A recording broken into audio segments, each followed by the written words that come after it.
এটা 23,500, 18,500 টাকা দাম, 18,500। আরো বেশি দামের আছে, এই যে লন্ডন লেখা আছে। লন্ডন লেখা আছে। লন্ডন বাংলাদেশে কোথায় আছে আমার? দেশি না বিদেশি তাহলে?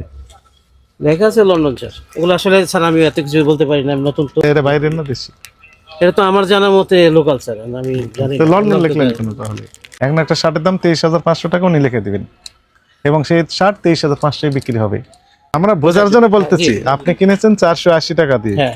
আপনি স্টিকার মারলেন 23,500 টাকা, তাহলে এই বিক্রি হবে এখন 23,500 টাকা। ভদ্রলোকেরা আসবেন 23,500 টাকা গুনে অথবা কার্ড দিয়ে পেমেন্ট দিয়ে চলে গেলেন, উনি তো প্রতারিত হবেন সমানে।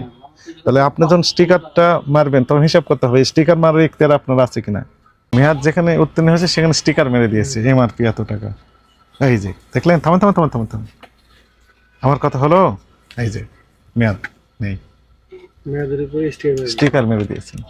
নভেম্বর 2023-এ মেয়াদ শেষ হয়েছে, তারপর স্টিকার মেরে দিয়েছেন 850 টাকা এমআরপি। 19 সালে তৈরি, 22 সালে মেয়াদ শেষ।